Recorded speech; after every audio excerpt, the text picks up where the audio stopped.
wonderful event. And it's such an opportunity for you all to connect, not only just with peers of your same age, but just to be able to connect across county.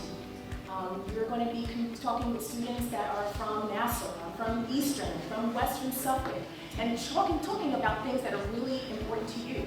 Not all students are the same.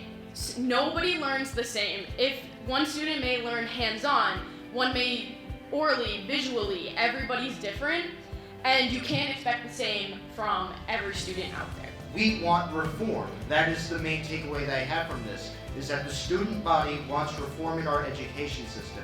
And I believe that forums like this are a great baseline to further our aims to make education more accessible, equitable, and just better for all of us to keep our society going. That's the thing about all of us here, we all relate. Whether you expected to relate to anyone in this room or not, we do. We are all stressed for the future, we're all stressed about our tests coming up, but eventually we're going to figure it out. Teachers and guidance counselors should reinforce the notion that misinformation could definitely skew a student's perspective on education, because they are the ones with the most power to show students that their grades don't define them. I feel like schools should provide some sort of a break to these students. Let them connect with students. Let them connect with teachers and kind of give them a break. Let them ease down and have them connect to peers and have a support group for them, so they can kind of get their minds off of all the stuff that they have to do. We have learned that students have very diverse lives, right? They have jobs, friends, sports, and family, other responsibilities outside school that they must accommodate for.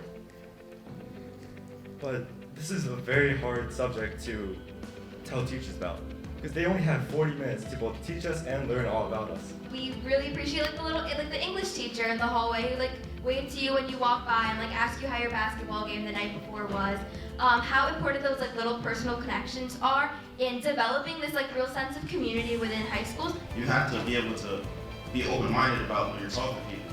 You can't limit yourself to one thing. Like when it comes to friend groups, you can't limit yourself to one person. You got to be able to be diverse and talk to other people that are like-minded like yourself.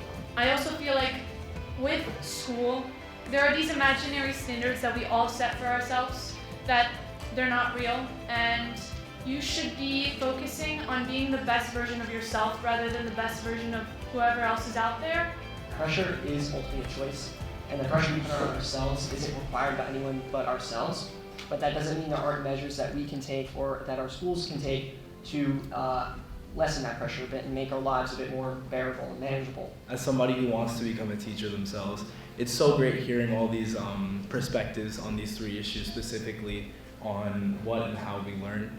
And it was so great learning how everybody has different methods that cater to them when it comes to education. Curious and passionate teachers are just as important as passionate and curious students.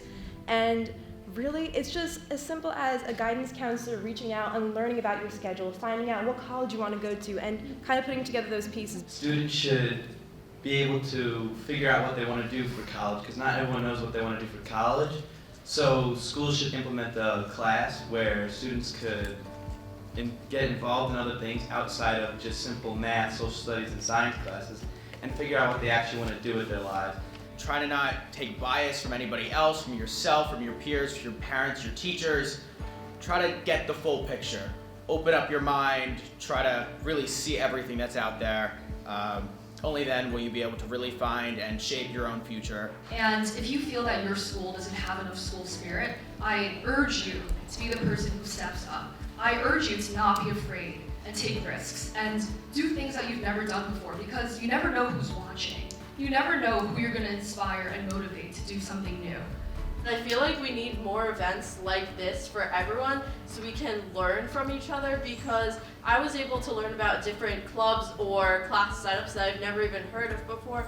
I've never even considered taking an oral test in anything besides a language class before today, and now I genuinely view that as a good testing option. So much has been said. I just want to say that as a leader in Nassau County and across Long Island, this is really a call to action for us in leadership. We cannot come together today and not say what needs to happen now moving forward. A message that I heard again and again from our students, and I think when you were all speaking, was this belief that we need to create schools that are life, not preparation for life.